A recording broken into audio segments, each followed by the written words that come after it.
Welcome back to episode 127 of Fitness Devil Podcast. We've got Dani Shugart back with us. She's an editor at T Nation. And we get into a whole bunch of pop culture stuff, including The Biggest Loser is back on TV after 4 years. So some thoughts about that. We go over the improvements in women's knowledge of fitness in Gen Pop gyms. We got some PC culture talk. I won't reveal what. You got to listen to check it out. Some danger of labels, especially things like labeling obesity as a disease and taking people's power and control over their own outcome away from them, how that can be problematic. And the women weights bulky myth, which always keeps popping up. So we talk about that a bit. Hopefully you enjoy this episode. Shut up and sit down.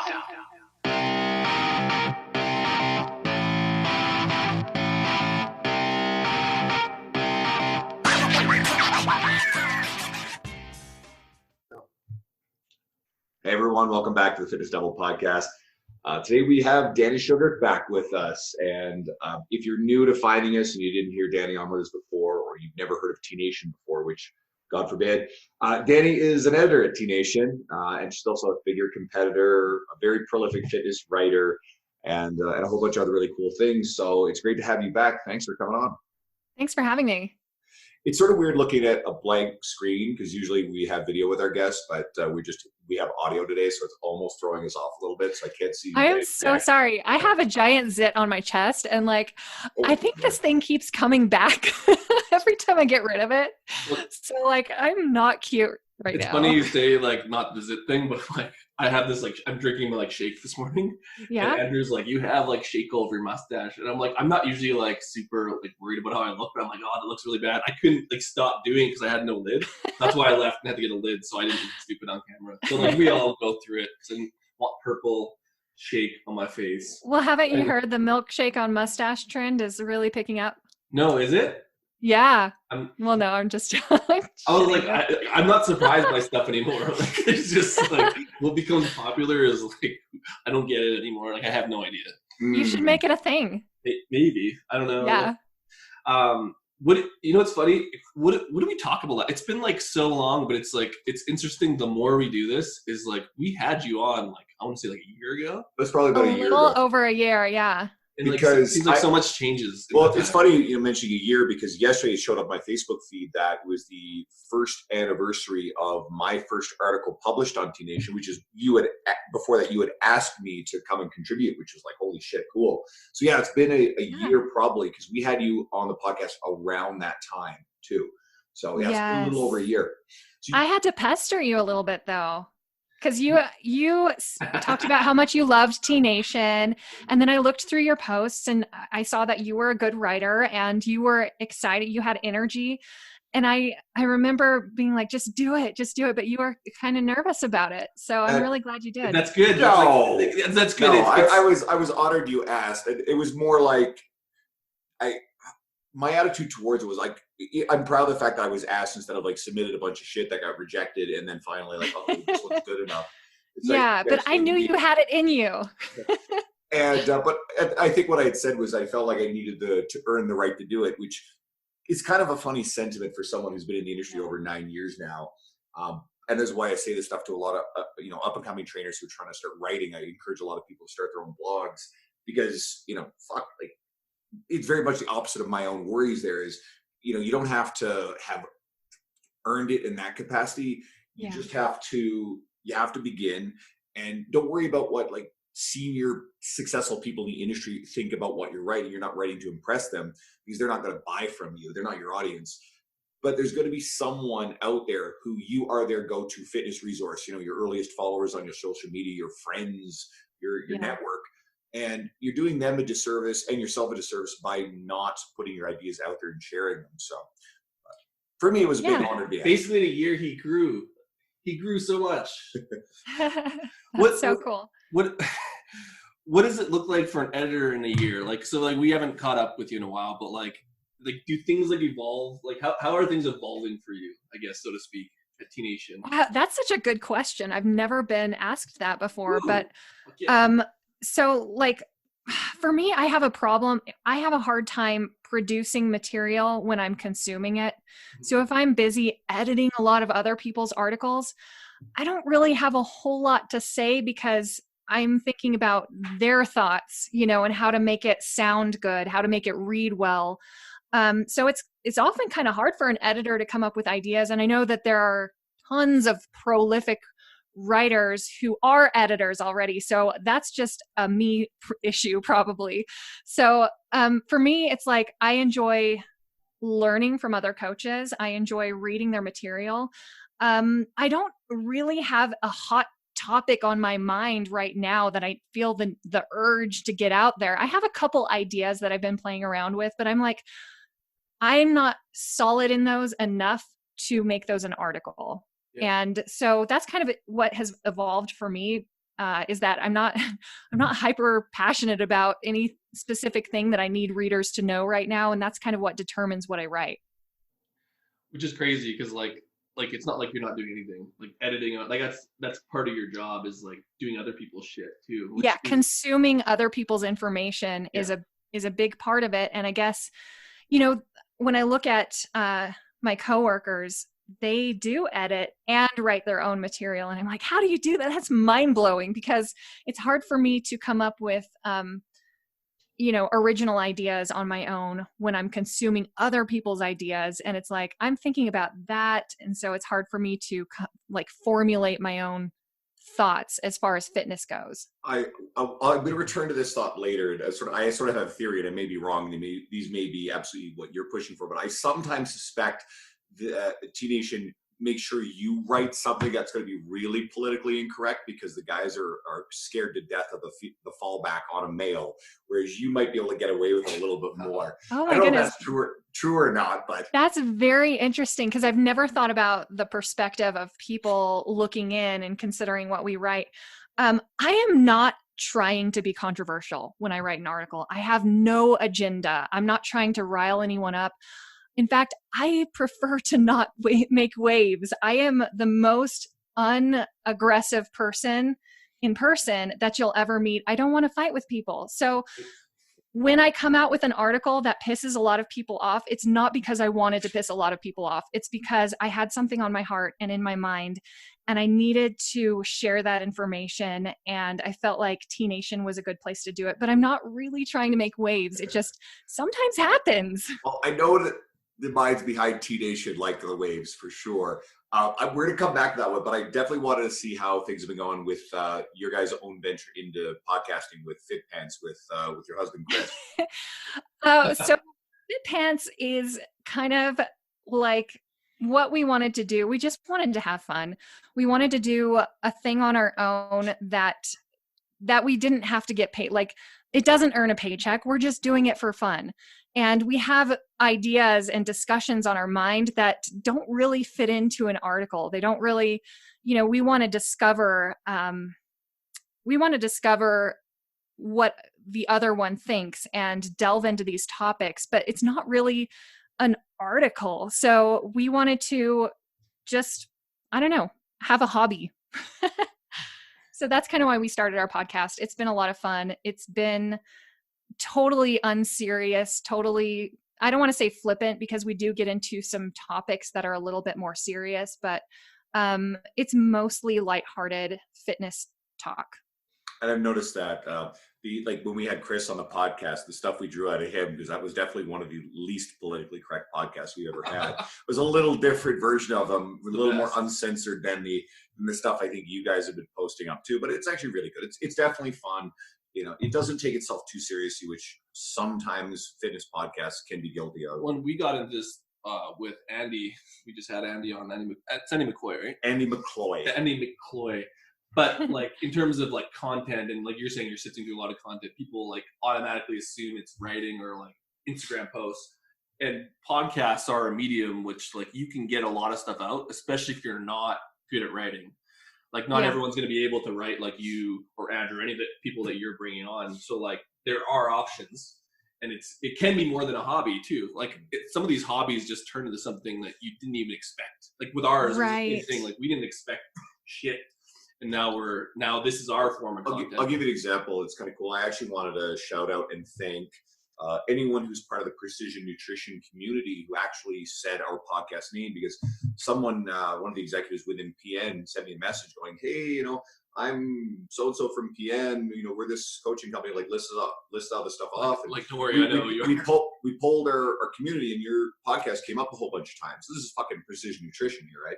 Yeah. And meanwhile, I'm like, I got your certification. Like, I love you guys. This is great. Right. They're amazing. And they're hoping that, and absolutely, we've been looking to get, one or two of their higher level people on to talk about some of the stuff they're really great at. So that's something that we'll work on in the near future. But I just want to say thank you to our listeners who are part of that community who gave that feedback. That's really cool. That is really cool. I love precision nutrition. But like, that's the idea of like content, is like whatever your thing is can turn into that content piece. Let's take this in another direction. I mean, PN was founded by Dr. John Berardi, and he's an old school writer of your guys, right? He's part of your original I don't know if he's an original, but like very, very early on, and massively influential now. But maybe we couldn't have anticipated when you guys first had his first articles there what he would have turned into and what he would have built. So it's kind of cool to see that. It is, definitely. Let's talk Biggest Loser. It's back on TV after 4 years. Oh, really? Gosh. This is where I don't have TV. It's actually I don't watch this shit either, but I want to watch it now. So I was digging through some stuff, and I want to see, okay, what can we ask Dani? And several years ago, I think it was probably around 4 years ago when it went off the air, you wrote an article, "The Biggest Lies of the Biggest Loser." And our industry loves to shit on this show. Yeah. But what are your thoughts, then and now, about the problem with this show and sensationalized fat loss drama? Well, I think anytime you gamify weight loss, it's just never going to be a good idea, because think about it, like making weight loss into a competition of who can do it the fastest. Now, I don't know exactly what their newest show looks like, so I can't really comment on that yet until I've seen it. But I kind of cringe thinking about turning fat loss into a competition, because I don't know if that can ever be a thing that's healthy. Like, can that be a thing that's healthy? I mean, maybe they'll prove me wrong, but I'm not counting on it. And I don't think it's necessarily dangerous for the outside viewer, because I think a lot of the outside viewers are more knowledgeable these days, and I don't want to not give them credit for that. Most of them know, okay, losing fat as fast as possible is usually not the smartest thing. But who knows? Who knows? Study on it. Huh? They had a study, like a legit study on like a lot. I don't know how many people they pulled, but I think it was like 100. And it might be wrong with my numbers, but they did the Biggest Loser participants, and then they saw them long term, and I want to say 5-10 years after, like where they're at. And like there wasn't that many successful people that maintained it, because essentially they dropped their RMR so drastically through the show that they never actually recovered that, and like it took them years, and then they just fucking boom, their weight spiked after. And so like it didn't even work long term, which would be like what most people that are going fat loss, they don't want to just lose weight and then. And you would hope that the new producers, the new creators of the new show would have seen that study and realized the drawbacks. So I don't know what they're possibly doing to make this version better, but let's hope that they are, because like that sounds like a shit show. I mean, it was a shit show. I like to point out that they've never had a reunion show for the old on it. But you wonder why, like, what is it, like reunion shows for Survivor? You get Boston Rob back in the mix, all this sort of shit. Oh, I love Survivor. Do you watch that? I haven't in years, but I love the early. I actually saw Rob on there. I was like, apparently he's back. It was on Instagram, and I was like, it's their 20-year reunion, not reunion, but they just started their 20-year season. And I watched it last night with my husband. Yes, Boston Rob is back, and all the other winners are back. They brought back all the other like winners from old school days, because they started in 2000, the year 2000. Rudy just died from season 1, which is kind of sad. I know. Did they have Rupert, because Rupert didn't win, but he was one of the most popular. He was the fan favorite. Yeah. They didn't have him back, but this is a season about like winners coming back. Okay. So it's kind of cool because it's all these idols. Maybe that's a better weight loss strategy. Just go on Survivor. I remember they all look pretty good based on the. Can't remember the name of the guy from season 2, and they were in Africa, and he's this soccer player, curly black hair. Oh, what the fuck's his name? He was really Kelvin? cool. Kelvin? They brought him back. Yes. Cool. They brought him back. He is a cancer survivor now, and he's an older guy, super handsome, and I'm stoked about this. I didn't mean to like derail this conversation. No, the Survivor. They're in their 40s now, because they usually get like at that time they were getting like younger people. They had a few older people, but like they'd be all like 40, 50 now. But it still speaks to the pop culture relevancy of not only a show like Survivor, but a show like The Biggest Loser, and how it permeates our society. And so, while I agree with you that I think there's a lot of people that are more enlightened about what really should go on with nutrition, I also think there's going to be a fairly substantial part of the audience that is much more easily fooled by misleading claims. I mean, we still have, a multi-billion-dollar industry that people get sucked into based on rapid fat loss claims. So there's still a lot of people out there who are really vulnerable to this message. So what's the way they did it? Because like The Biggest Loser, they basically not started the myth, but like they really bolstered it. They really perpetuated it. You can out exercise a shitty diet, or like you can use exercise to fucking expend this many calories and it'll work long term. And like that's just not proven to be the case. The really big message, the lesson is people are smart enough to realize if you take someone out of their environment, and you put them under extreme conditions short term, but you don't do anything to change the environment and the lifestyle for the long term, you drop them back into their old environment, they are going to regain all the body fat. Right. So unless it's based in education, these short-term strategies simply will not work. My favorite was the one they did at home. Like they always have, I've watched this shit way too much clearly, but they'd always have the people who did it at home. And then they'll like bring someone back, and like even one of the Stronger You coaches was one of those. Anyways, long story short is like they seemed that they had it the right way, because they were just doing it at home and they just kind of changed their environment. They weren't fucking doing fitness competitions, doing water cuts to drop 10 pounds in a week to not get voted out of the trial. Oh my gosh, that's right. Remember they used to do that. Right. Jillian Michaels used to give them like diuretics to make them lose weight faster during the weigh-ins, right? And that's where the dudes would always win, because they had a bigger fat storage system and they would just drop water like crazy. This is going to be a provocative statement. There's a special hell for that woman for doing crap like that. Oh. Well, that's the underlying issue is money talks.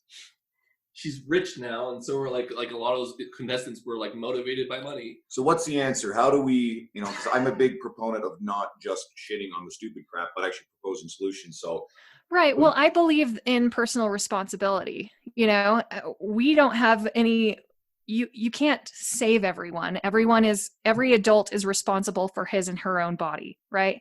So naturally, I hate saying this because it sounds insensitive, but if you play stupid games, you win stupid prizes. Yep. If you're going to do things to your body that you kind of know are not going to be healthy in the long run, then you should be prepared for the consequences of that. That's the first time I've heard, that's the second time I've heard that phrase. It was actually one of my nutrition clients. One of my nutrition clients was saying, and I was using one of my stories about how like I'm fucked up and hurt because I was doing powerlifting after my football career, which I had surgery. And anyways, I was like, I'm like real stupid, but I got strong. He's like, yep, stupid competitions give you stupid prizes. I'm like, oh, that's so true. Yeah. And I knew I was doing it the whole time. I'm like, this is stupid. And then I'm surprised that I had a stupid outcome. Like, this may be the title of the episode, so be prepared for that. But that is the biggest loser, not the biggest loser, but like, I guess shitting on it's tough because like people don't think it's stupid, but like if you look at the extremes of which they go through, they get extreme results, and then like at the end, it's like it's just as extreme. Like I don't know. I don't know if it's going to succeed, to be honest. So I'm not like outraged about it because you know what? Even if it does succeed, I'm still not outraged about it. I just think that like everyone should take care of his and her own body, regardless of what's showing on TV. you know? I wonder what 4 years does, because like if you think back to like, and that's why it's kind of cool to talk evolution and writing all this stuff, but like the evolution of social media and Facebook and all this stuff, and like TV being not as relevant, I don't even know if it's going to have as big of an impact as it did when it first came out. Because when it first came out, Exactly. you had to watch it because it was on primetime television. It was a big thing. Like Yeah. everyone waited for TV shows, and like that's not the same world anymore.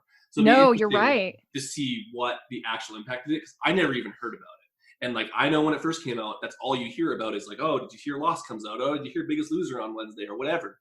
And like we're not in the same world. So I don't even know if There's it's a gonna lot less importance on the big network television Bullshit. Yes. outside of things like, I mean, obviously Game of Thrones or Walking Dead. You get these sensational big things, but less and less we are tied to what is on television, on network television on a Thursday night as must-see TV. There's, obviously the internet has changed that It would be completely. interesting to see the numbers on it, like to see if it's the same impact that it has been, because like they're still doing Survivor, so it's obviously making money.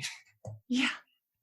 And I'm never going to give up Survivor, by the way. I love it so much. But it's like that's a good example of it though. You're not going to give up Survivor, and like I've watched Survivor, but like we all grew up. It's like, is the new generation being impacted by The Biggest Loser? And like I don't know if that's the case. Well, I know.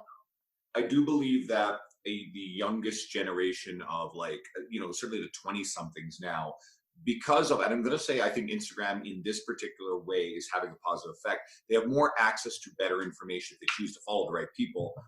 And in gyms, I know I've said this a couple times on air, but in gyms, I look around and I see a lot more competency in quality exercise form and behavior in commercial gym settings than we saw 10 years ago. And I broke it down a little bit. I'm like, well, the old guys aren't doing anything different. They're still doing the same dumb ego lifting bullshit. And then the younger guys are still running in packs and, still doing all the bodybuilder bro stuff. And some of it's good and some of it's stupid. And the older women, they're a bit more present because, they're being encouraged to work out. And I realized that it was actually the younger women that were the ones that overwhelmingly were much more prevalent in the gym, and they knew what they were doing. And that population that has really learned and grown and become a lot more comfortable in gym settings. So I think it applies to nutrition too. Amen. It's so cool because I go to a gym that has a lot of like older generations, but there are women in their late 20s or early 30s, right around my age. And it's like inspiring. I love working out among other women who know what they're doing. And it gets me motivated to work out. And I don't know, I hope that I'm doing the same for them. I don't want to interrupt their workout and ask, excuse me. I hope that I'm motivating you. I think that you, especially as, I think you would easily be the most prominent female writer for Teen Nation. I know you guys have others, but as you probably don't even understand the number of women who do read Teen Nation, who were influenced by your message, and the random gyms that they are all over North America and beyond. You probably actually worked out alongside of some woman who has read your work and had no idea it was you. Well, I got once in a while, a woman will come up to me and say something like, I tried your brownie recipe that was on Teen Nation. I love that. That is super cool. I like to actually, like, you're right about the new generational thing. It was actually yesterday. I was doing a bro workout. I'm part of that generation, but there was and it's like you totally pegged it right. But like I find all the newer, like the younger females compared to the younger males are like they're doing like hip thrusts and Smith machine. So they've taken the time to go learn some of these exercises, and the dudes are still doing the same dumb shit. It's like we're the only ones not evolving. Because like part of it too, I think the fitness influencer types, even the ones that we might malign, they're actually sharing and doing a lot of reasonably legitimate booty stuff anyway. So that stuff's everywhere.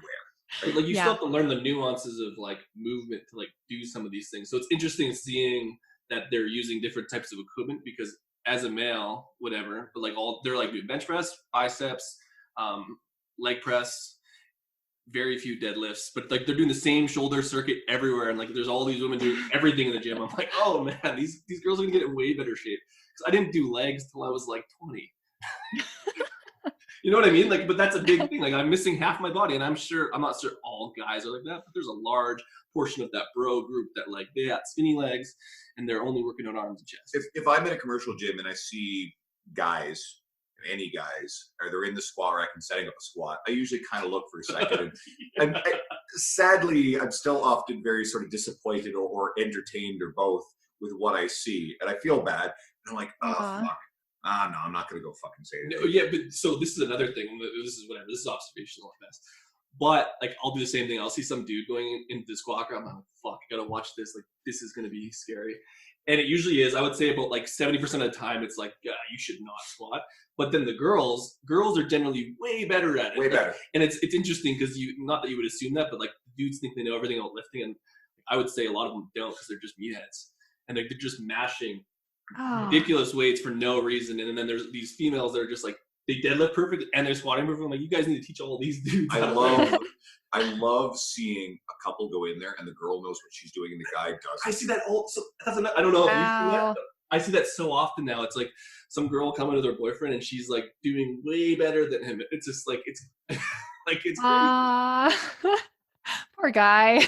It was good. But that kind of makes my heart happy because I have seen so many in the past. I would feel bad seeing couples go in and then the woman would just follow around her husband or boyfriend and he would tell her do this or do that, but it was just like she didn't have any autonomy in the gym, and that, I don't know, it always kind of made me feel bad for her, you know. It just shows like the like we talked about evolution and stuff, but like things are changing and like definitely whatever. Like it maybe it's changing more for women now, maybe it'll change for dudes and whatever. But it's just interesting because I think as a whole we can talk about all the dumb shit, but as a whole things are way better. Because I remember going to the gym and it was like, yeah, it'd be like old dudes doing bodybuilding stuff, and like if I were to go in now with what I know, I would cringe. Where like now I don't cringe as much. Like I still cringe, but like it's not my place to say anything. But like I cringe a lot less, and there's a lot more diversity in the gym than there was. You say the word cringe once more. How many times? Yeah, because that's like what I'm trying not to do. So it's obviously, you know what I mean. Like there's way more diversity. In training overall it seems better. Maybe I'm just like have a better. No, I totally agree. I agree. Yeah, it's really cool what's happening in the gym. Okay, we're totally not being politically correct, or we are being really politically correct. We're good. But T Nation is big on pushing back against political correctness, and you're often the tip of the spear with articles like quote unquote drop the body love nonsense, trans athletes, the death of women's sports. So why do you feel it's so important to not allow PC culture in our world against? Yeah. Well, you know what? I don't really have an agenda. Like I was saying, I'm not trying to fight against any culture. You know, I don't care. I mean, people can have a different opinion than me, and that's fine. I can still be friends with them, and I'm happy about that. Like, we don't all have to think the same way. And so I would hope that other people would grant me the grace to say what I believe too and have a different opinion, and we can both respect each other. But like, I don't really have an agenda. I'm not trying to change the world or anything. I'm just coming across these topics that are, you know, I feel the need to put out there because it's not being said enough, or it's not getting out there. As far as like the body love thing, well, I wrote that I think in 2015, and I just had this feeling this movement is going to grow and grow and grow and grow, and I don't really agree with the direction that it's growing in. So I want to put my opinion out there because I think it needs to be heard, and it's okay if it's not the same as everyone else's, because right now I think there's a massive trend among people in fitness who are all about body love, and I guess I'm not. And so that's why I put that out there. The one about the trans athletes is a thing that I saw coming and getting bigger, and I didn't quite agree with the direction that it was growing in. So I decided to put my opinion out there, and I feel like that was a super risky move. Yeah, and totally. I know that it pissed a lot of people off, but again, you know, I feel like we should be able to communicate our positions without disrespecting people, and, you know, be okay with having different perspectives. We usually stay away from that type of topic on the podcast, so I think we'll handle it with a little bit of care and delicacy here. But my belief system generally aligns with yours, where one thing I've noticed is a lot of times people who don't buy into overtly political correct culture, especially in our industry, tend to get real quiet and shut the fuck up because they don't want to push back against this screaming, loud, extremist, far, far left type stuff, which is where this particular thing is coming from. And what I think I've noticed is pretty much everybody who's reasonable does not support this. And this is one of those places where more and more people are not keeping quiet, and they're just saying, no, this is bullshit. This is not fair to the women who have, trained for a long time, worked really, really hard. It's taking away scholarships, it's taking away medals, it's taking away opportunities. And what do we know about women's sports? They're often underfunded. Female athletes aren't paid as much.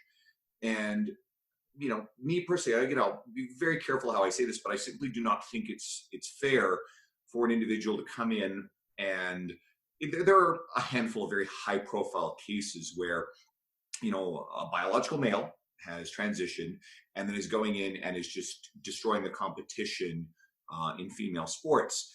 And people can argue the science all they want. I don't think it's very hard to look at it and go, you get someone who maybe has 10 or 15 years of androgenic male natural hormones and bone structure and training with that bone structure and those hormones. Yeah. And then turning around, especially if they have any proficiency at the sport or competed against other biological males, and then they decide they're going to compete against females. And even if there's hormone therapy to change the hormone levels, you can't undo 10 to 15 years of training. It's like someone who's been on steroids for 15 years. That's the exact equivalent. And then going natural. Okay, now my testosterone and everything else is back to normal, and now I'm going to compete against, in these federations that are tested. It's not the same thing. You can't undo all those years of training adaptations under super normal conditions. So you'll never convince me that someone doesn't have the advantage of all that added muscle and that bone structure, or even a male skeleton when they're competing against a biological female. And I just don't think that's fair. Two other caveats. One is if it's combat sports, fuck no.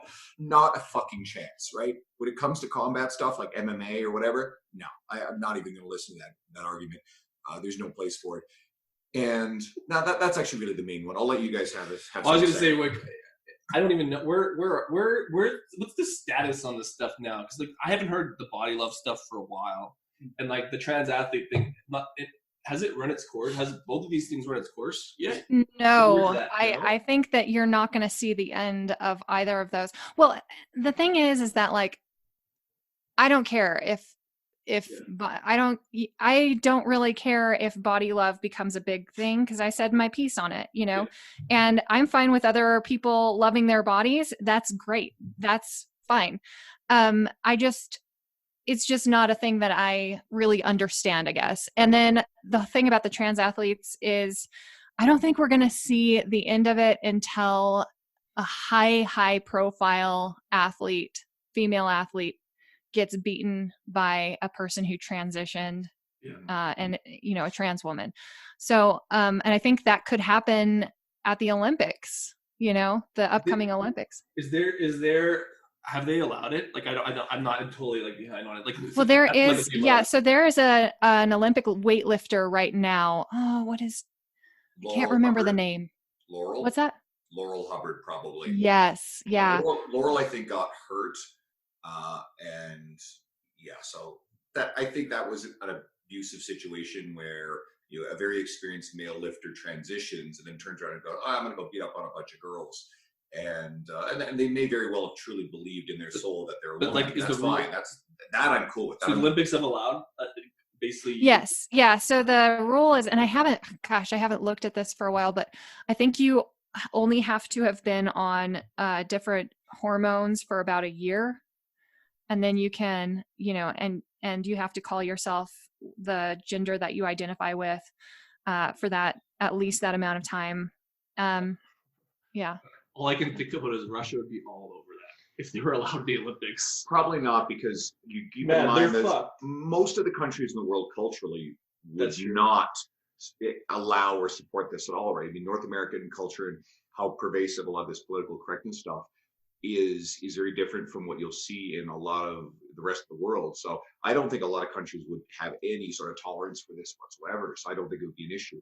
You're probably going to see it with an American athlete first, And all That's hell's gonna and interesting. break. then imagine the reaction of countries like Russia or China or Middle Eastern countries that culturally they probably aren't going to be as accepting of this sort of thing. So that's where I think things could get really interesting. Yeah. And we'll see how it unfolds. I mean, there are states that are taking action against it and stating that, okay, if you are a male high school student, you can't just suddenly identify as female and compete against females in track and all these other sports. And that was a massive issue in like Connecticut when these two high school boys at the peak of their testosterone output, 18-year-old boys decide, okay, I'm going to be a girl now. And without taking any type of hormones or anything, they just competed against girls because now they're calling themselves girls. So I think that things are going to be changing because, parents are not going to be wanting to put up with this, parents of young girls. There were So, scholarships. 'Cause I remember that story because, like, basically they just wrecked havoc on that whole scene, and everyone who would have got a scholarship at 1 or 2 were now placing 3 and 4, which Mhm. from the scholarship, like, I think that they still got scholarships, but they were like legitimately worried because none of them placed where normally they would have been bumped up 2 spots because they won every event on that. And like that's their future, like, which is like insane to think because the dudes, I don't think they got the dudes, whatever, the transitioning didn't get scholarships, so they kind of took into account, but like that's murky. I've got another thought too, and this one might be kind of controversial, and I'm not afraid of getting a little bit of pushback on these thoughts, but I'll just say it as is. I feel like if maybe a bar that we should at least set is if someone has not had gender reassignment surgery, it shouldn't even be a conversation. And that would probably stomp out 98% of this stuff. Yeah. And Well, and that again, used to be a rule for the Olympics. Really? You used to have to have a gender reassignment surgery in order to compete, and now that's no longer the case, and that recently changed. And so, a lot of the trans athletes were mad at me for saying that how come we've never seen a trans athlete win in the past? Well, because the rules changed recently, and so that's kind of why. That like that makes it interesting. Like not that I don't care about the Olympics as much anymore, but like Yeah. I want to see if that's going to be a big storyline. And you, like you said, it's only going to happen if someone just comes out and dominates, which could very well happen if the Olympic weightlifting, like Yeah. that's totally possible. well, and I think I know it was Martina Navratilova that spoke out against it. And I find this sort of funny is, when Martina Navratilova spoke out against this practice, then, a lot of the extremists who have, hinged their identities on supporting this sort of thing attacked her and denounced her. I think she was sort of the LGBTQ plus association that she was part of or associated with. Oh had, yeah. disconnected from her. Now, here's my thought. It's like people attacking Ellen DeGeneres for hanging out with George Bush and saying they were friends. Martina Navratilova and Ellen DeGeneres are two of the most important individuals in the movement to accept in everyday life, in media, in sports, homosexual individuals, LGBTQ plus individuals, and make it acceptable and normal. So I find it ridiculous that there are people who are attacking these two women who are probably two of the most awesome people for what they've actually done for human rights in that field, to then turn around and attack them because they didn't, their approach to it is not extreme enough to fit that narrative. Right. Yeah, that's a good point. Yeah. I forgot about the Ellen thing. You can't. I don't know. Like, look, if you're like trying to push that movement, Ellen's the wrong person to go after. You're Exactly. not going to win that battle. Like, even if I'm just talking generalities, like you don't go up against someone with a knife and they have a fucking machine gun. Like, it's just a dumb idea. Like, no one dislikes Ellen. Like, you're not going to convince people to not like Ellen. Like, find someone who doesn't like her. All right. Well, Off topic. I actually, and I admit that I kind of hijacked that one a little bit and talked over it. But I was comfortable doing that because maybe I could get those controversial thoughts out and then someone can come back and be mad at me. So, Dani, let's give you the floor again. And something I would really like that you had you've written about not allowing labels to define people. And not allowing them to steal your control or your power to change your own life. You said earlier about personal responsibility is the word you used. So labels like obesity being a disease is a good example, allowing people to externalize the blame. So would you expand on these thoughts? Sure.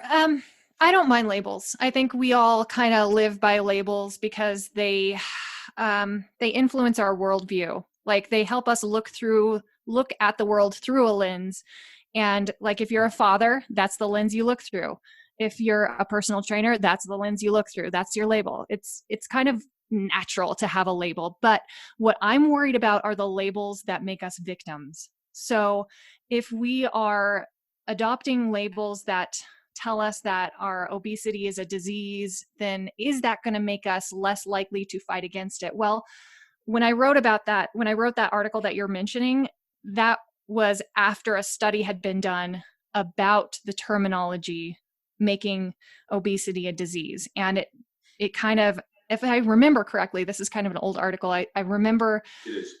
the study talking about how like people were less likely to take action and change their habits, become more proficient at fighting against their obesity because of that label, thinking of it as a disease. And that's what bothers me, is because I don't think fitness professionals should ever tell people, you just have a bigger body. Now you need to embrace it and love it. And this is who you are now. That is bullshit. And I'm sorry, but that is such bullshit. Because I mean, I think about my own parents. When I was growing up, they were both morbidly obese. Okay. So I had a much greater likelihood of becoming exactly like them because I learned all of their habits. And I didn't. I fought like hell to not do that to my body. I love my parents. They're amazing. They guided me intellectually and spiritually, but physically, I had to take my own action and carve out my own path. So I'm not going to become a victim of my environment, and I'm not going to put labels on myself. Now, my mom also recently lost a lot of weight. She was diagnosed as type 2 diabetic, right, a couple years ago. And the doctor said, you need this one particular surgery. She had a digestive problem and she needed to get this taken care of with surgery. And they said, you have to lose weight in order to do this. And you're going to need to be put on diabetes medication. Well, she decided to take action and not see it as a disease. And she lost so much weight that she weighed less than me because of her decisions and her choices. And it's like, would she have done that if her doctor said, I'm sorry, you are overweight, you are morbidly obese, this is your disease, and you are stuck with it. So you should learn to love your body. I don't know. Like, I'm just glad that nobody told her that. I agree with you entirely. I think our modern society is really good at telling people that, oh, it's not your fault, and giving them external things to blame, which, like you said, it robs them of their ability to be in control of their outcome. And I have a major issue with that message. Yeah. And I know it's hard to use the word fault, like when you're talking to someone, because you don't want them to feel like they did anything malicious or bad. They listened to what their environment was constantly telling them and said yes to the things that they were constantly offered. So it's not like people who gain weight are bad people. No, they can be extremely smart. They can be extremely good people with good hearts, but our environment is set up to shove the most hedonistic food in our faces and tell us you should eat as much as you want. And so going against that grain, going against that current is really, really hard. And we're designed to say yes to that. Like we didn't, like I know. evolutionarily, we didn't know when we were getting a meal. So like if honey came around, you're gonna eat all the honey. And it's just like Exactly. everything is Dean got that from The Hungry Brain by Was that? Stefan Is that right? DNA. Actually, well, that's the exact example. That's brilliant. Perfect example then. It is exactly Yeah. the example. We Well, are. and No, you first. yeah. You Well, first. I was just going to say, it's not like I'm not telling people who are overweight that they need to feel ashamed, because these are common choices that are commonly made. Yeah. But I am saying that you can change your course. You can change this. You can turn it around. Here's a really good way of looking at it, and it comes from the writings of Brene Brown. If anybody's really interested, she's got a bunch of Oh great yeah. books.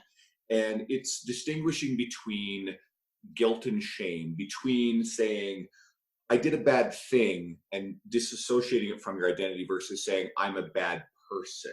So you Right. can turn around and say, yes, the fact that my lifestyle led to this particular place in my life, I did some bad stuff. I did some stuff that wasn't conducive to a good outcome, but it's not defining who I am. I am not a bad person. So I'm cool with a client feeling a bit guilty about fucking up on something, but I'm definitely not okay with them feeling ashamed of themselves for it. And I Right. hope people understand the nuance of that difference. Well, I don't even want to call it like an excuse, but like they don't get an excuse, so to speak. But like Dani was saying, the environment, especially nowadays with Uber Eats, and we've gotten into this, is like you're set up for failure. Like that's kind of like foundation number one. You're set up to fuck up, and like generally you're gonna fuck up unless you have some form of cognitive oversight. So the default, Yeah. Andrew's talked about the default. Like you got to change kind of what your default decision making process is, but like at default, most people are designed to fail, and it's not their fault, but you're still in control of your choices. So there is some ownership that needs to happen, because as much as Right. it sucks, you still got to make the hard choice if you want these things. And Yeah. usually it's fat loss. Like, well, if you want fat loss, you can't make the default choice. You got to fucking change it. Exactly. Oh, what else do we got for we? Oh, I actually like this because we were talking about this before. This is going to be a really good one. We want to ask you this. Go. We know lifting weights doesn't make women look bulky. Like, yet the myth still remains. And you've written a lot about how lifting actually makes women look leaner. Would you explain and touch on why we still need to work on breaking this myth? And I don't know, did we talk about this before? We did because you guys actually, T Nation just took something I wrote on Instagram and turned it into a meme. And again, it's the cliched women, lifting weights doesn't make women look bulky. And then I had said that an overabundance of body fat makes women look bulky, and that's probably pissing people off. And then I further said a few other things that if you want to go see it, just go check out T Nation. Basically, there's a myth. The myth is still fucking there. So like, I guess it's there. What's your thought? Okay, so this perception of what bulky is and what bulky isn't is pretty dang weird. It's weird to me. And I think it's because the three of us, live in a lifting microcosm. So if we see a woman with a significant amount of muscle, we're going to respect her and think she looks awesome. Mm-hmm. She doesn't look bulky. She looks awesome. But women who are outside of lifting, who haven't really been bitten by the bug, they often see that same woman and think, I would rather be fat than have that amount of muscle. And it's weird to me, but it exists. And I'm a 5'10", 150-pound female, and my BMI is my BMI is right in the middle of the middle. So I'm not overweight, I'm not underweight, but I am muscular. And I know women who look at me and think, she's bulky, that's gross, I don't want to look like her. And I don't mind that. That's their opinion. That's totally fine. But at the same time, I'm like thinking, okay, so maybe I have been wrong about the perception of bulky, because when I see a woman who's jacked, I want to be like her. But other women who see a woman who's not that jacked, I don't think I'm that jacked, but if they see me with the amount of muscle that I have and they're like, ew, gross, and I'm considered bulky, then you have to accept that perceptions are different, and that's okay. What do they consider someone who's actually bulky? Because I would consider you lean. So if there's we've seen to her point, we have a different. No, I understand that, but so if they think you're gross, they must really think the bodybuilder, the ones that are actually like 180. Oh, they're terrified of those. They must be terrified. Is that I guess I've never heard that. So it's crazy to me. It's very strange, but you'll still meet females who think that women who lift are gross, even if they are not what we would consider bulky. Yeah. And I recently saw this tweet went viral recently, and I think people are trying to put ideas out there that are just mean in order to gain more interaction underneath their tweets so that they can gain more following. It's a weird situation, but this woman put this out there where she was like, I think women who lift weights look gross. And the my little heart just broke, and I was like, damn it. but you know what? That's okay. She is allowed to have that opinion, and I'm allowed to have the opposite opinion, where I think that women who lift look amazing. But it's like, you just don't want to, regardless of what other people think, you don't want to get stuck in that outrage loop where you're outraged about what someone else said, and then they become outraged about your outrage, and then someone else becomes outraged about your outrage about their outrage. So it's like, we just need to be okay with other people having different opinions. It's cool. It's fine if you think I'm gross. When changing messaging, because I guess as fitness professionals, we know the inherent benefits of, I guess, a fitness, so to speak, lifestyle. Like, you can operate in this world of abundance, more muscles protected, blah, blah, blah, blah. But like, if the messaging is like, I guess, super simple, people aren't going to get it because of that. So you almost have to convince, or like, we have to do a better job of representing what it actually means and the benefits outside of just looking quote unquote bulky. Like, and I mean, like, that's tough. That's tough. The reason why I'm fairly passionate about this particular fight, and it is a bit of a fight, is because I struggle with the message of, women lifting weights makes women look bulky, because it deters women from doing possibly the healthiest thing they plausibly could do, which women are more vulnerable to bone mineral density loss in men as they age. Obviously, blood sugar, blood pressure, and just the mental health benefits of exercising. So for me, it's something I feel very passionate about. It's why especially I wrote as a trainer. that tweet that I did that you guys memed and it blew up. And I think it's really, really important. But to Dean's point as well, I think it's super important that we create a positive message and show more women that this looks good, that this is perfectly okay. And I'm all right with throwing a little bit of shade at the voices who are shouting it down. And like my message said, is like, I think those women are jealous. And I think the men who are telling women that they don't think muscle on women is attractive, I think those are weak and insecure and controlling men. And I'm comfortable saying that. Yeah, well, and it's a good point. And I really like your point about like what happens to us as we age, because, I think our generation of, what are you guys, millennials? I'm not. Don't call. I think I'm on the edge. I'm 87. I'm kind of on the edge too. Like, we're probably a little bit older than who people perceive as millennials. Yeah. But our parents are baby boomers, though, right? Yeah. And the baby boomer generation is getting into those older ages where they're starting to see their joints, joint pain, arthritis, all these other things that could be helped tremendously by just having some muscle supporting their frame. And it's scary to me. I want weight training to be seen as more than just a vanity thing, because it is so important, and it's hard for me to tell my parents, go to the gym, please just lift, hire a trainer. And they don't want to do that because it's different than what they're used to. My parents are the same way, but they've been inspired to be much more active because a lot of the stuff on my media now is so high profile in the industry that they love it. They absolutely are crazy proud of it. They think it's the coolest shit ever when That's they see awesome. articles published. So they're inspired in their own way. They walk a lot, they'll swim. So they're doing really, really well. And I'm super happy about it because, they're both in their late 60s now and classic baby boomer generation. And I just really strongly believe that we should do whatever we can to encourage more people, but certainly more women, to understand the value of getting stronger. Because the narrative may change. Like my parents the same way, is like, and they'll use the excuse like, well, it was never big when we were at this age, so on and so on. But it doesn't change the fact that it's worse for you to be overweight, diabetic, all these things, because you can't handle this world. So like, your body doesn't give a fuck if you learned about it when you were young.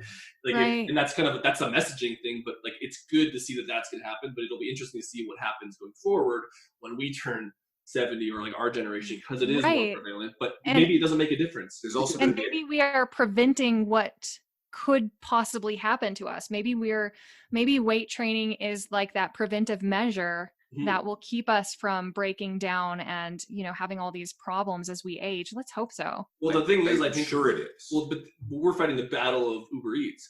So it's like evolutionarily, like, we're not getting any better, but like, we're learning about weightlifting and all this stuff.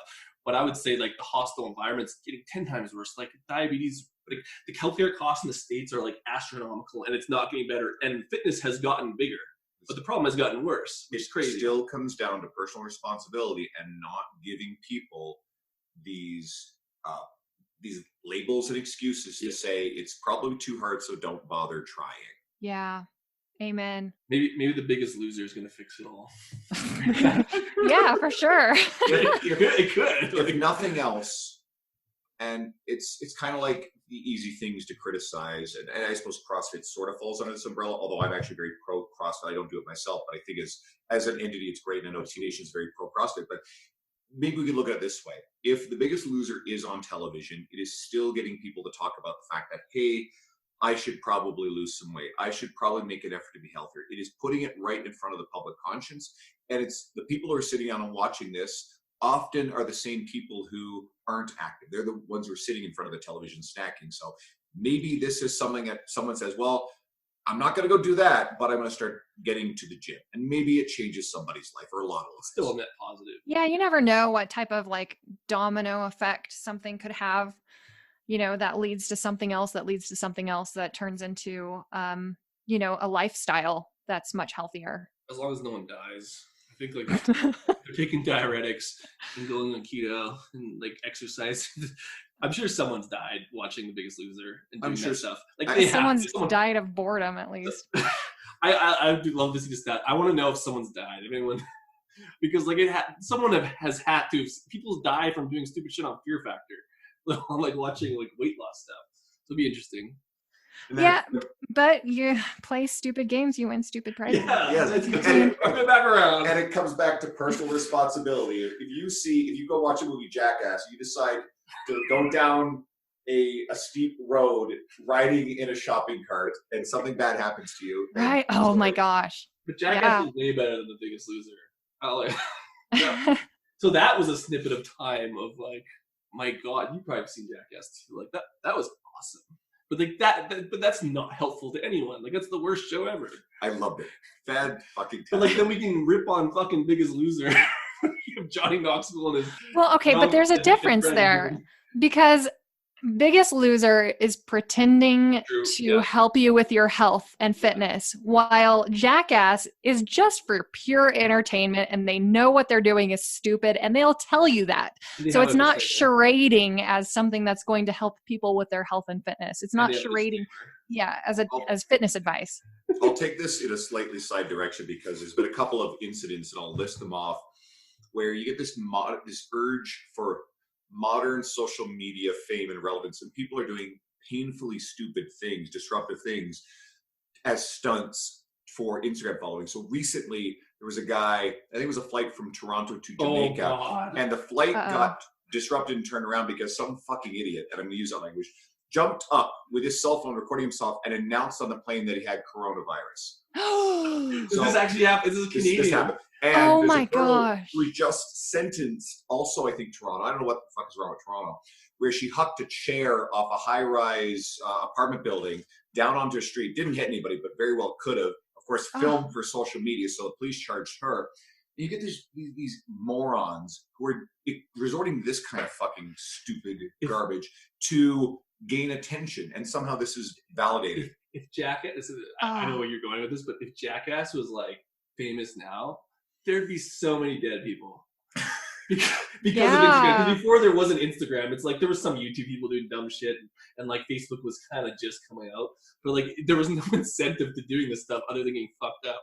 Where now you can get 100,000 followers if you put your coronavirus webcam video or cell phone video up. I'm like, I really hope that what they end up doing is that guy is on a permanent no-fly list for the rest of his life. I hope they charge him, and I hope they sue him and fine him for the amount of money that it costs to turn that plane around and all the disruption. So I think they just got to crack down real hard on these morons, and hopefully this shit will stop. No, not a chance. Not a chance.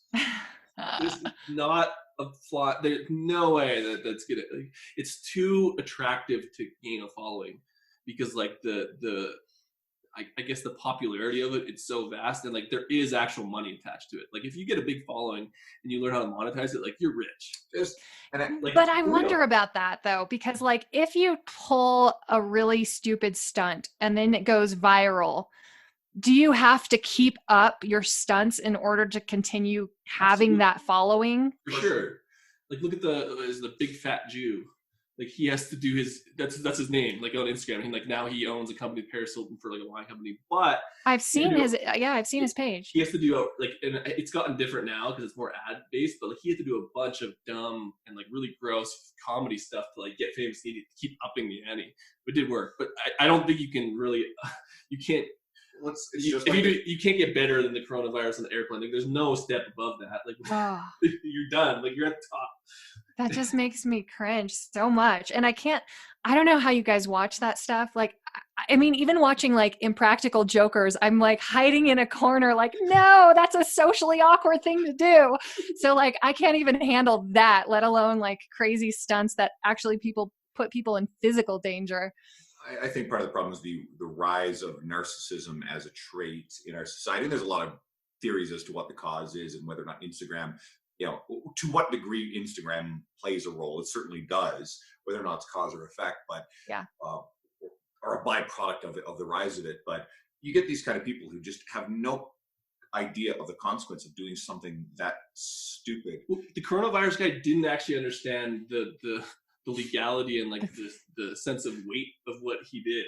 He was just like, oh, I just thought it'd be funny to like get like a good Instagram video, and like he was dead serious. They should actually put him on a plane to Wuhan province in China and leave him over there. That would be a good punishment. Oh yeah.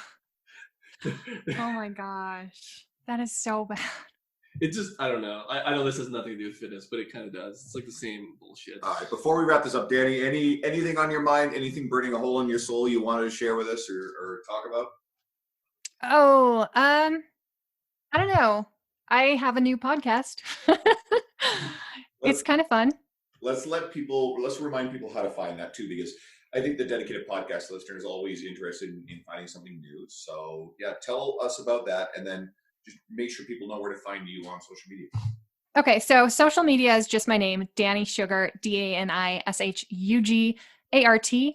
And as far as like the podcast goes, it's called Fit Pants, which is really weird, I know, but yeah, we're like, what is it? I know. Once all the names are taken, like there's really nothing. I mean, you have to start getting creative. So, so Fit Pants, pretty easy to spell, and look that up on iTunes or wherever you get your podcasts. Guys, go check it out, seriously. And then I'll also remind people too, if you're not regularly reading T Nation, Dani writes articles on there. She's not just the editor, so check that stuff out. And I like to grab onto really great female strength coaches and trainers, because not as many women grab onto putting themselves out there in terms of training knowledge. We've had people like Erica Suter and Savon Fagan on semi-recently. Oh yeah, cool. Yeah. And then we've got actually Sohee Lee and Jill Coleman. Awesome. If everything goes according to plan, they're back together in an episode in the very near future. It's probably like 2 weeks from now that you guys will hear it. We're recording it next week, and I love Sohee, I love Jill. That sounds like a lot of fun. That should be fun. And I really believe that it's important for, female fitness professionals to have great role models, because there's sometimes just a woman saying it just carries a little bit more weight sometimes than, hearing the same advice for a man because of the experience you guys have had. And our industry needs to do a little bit more to, to take those hardworking individuals and put them out there, because our industry for a very long time has been pretty heavily male dominated. So still is. Yeah, I think that's changing though too. Yeah. Good. Yeah, guys, so go check that out, please. And Dani, thanks so much again for coming to chat with us. It's been great. Stay on the line. We'll talk a little bit. And to the audience, guys, thanks for week over week coming in and checking us out. If you're fairly new, go through our library. Dani's been on before, so go check that out. Her husband. Yeah, Chris has been on here. If you want to hear not politically correct, that one is fun. And a lot of other current and former T Nation writers have been our guests, through the last 2.5 years. So thanks for being with us. Shut up and sit down.